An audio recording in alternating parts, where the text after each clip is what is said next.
£20 a night for one of the most peaceful locations in the world. Readers' favorite remote stays. Winning tip: an away day in Scotland's Outer Hebrides.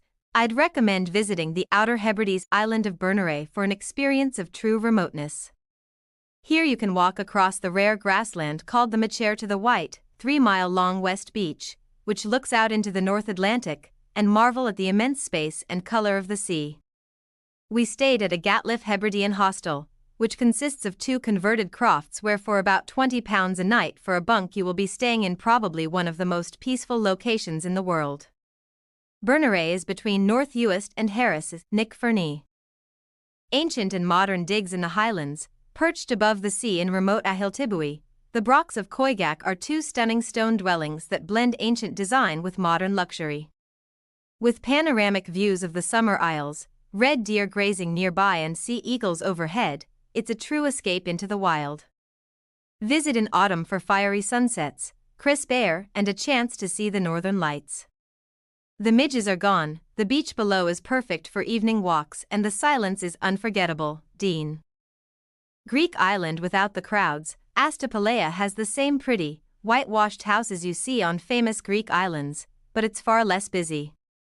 The main town, Kora, is beautiful, with buildings leading up a hill to an old castle. We rented a small apartment and spent our days on quiet pebble beaches that we had almost to ourselves. It's a genuinely peaceful place where you can properly switch off from the noise of modern life. This Dodecanese island is the focus of a scheme for emission-free transport, with generous grants to replace petrol and diesel vehicles with electric ones. Roy. Magical Irish Castle. We stayed at the Annis Grove Miniature Castle in Castletownroke, County Cork, near to the ruined Augustinian Bridgetown Priory and Blackwater Castle, in what felt like the middle of nowhere. It was magical. The Irish Landmark Trust has renovated it for people to stay in, complete with a wood-burning stove and comfy Gothic bed.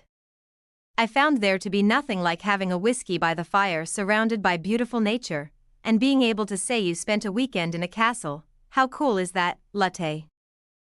Delta, on the edge of the world, Romania. The Danube Delta in Romania feels like the edge of the world at the eastern frontier of the EU. Accessible by boat from the port of Tulcea, it is one of Europe's largest and most vital wetland ecosystems and is full of wildlife. We stayed at the Delta Boutique Carmen Silva Resort in Crison, an old working fishing village where tranquil evenings are broken only by the lively chorus of frogs. Guided boat safaris, including to see pelicans, can be arranged through the hotel.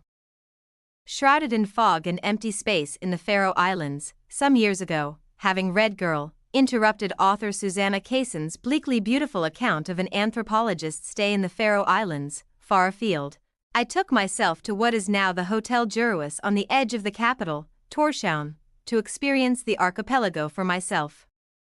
Expertly guided by Tora Tours, I endured a dreadful but thankfully short sea crossing to Mykines to see puffins, visited the beautiful villages of Saxon, population 8, and Jogv, a metropolis of 31 inhabitants, and explored Tinganes, location of the island's parliament.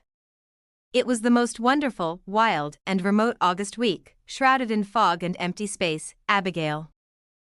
Off-grid in Northumberland. Last October we had a wonderful week in the most remote part of Northumberland, the Upper Coquette Valley. Our stay was an off-grid, simple bunk barn called Nightfold at the top of the valley.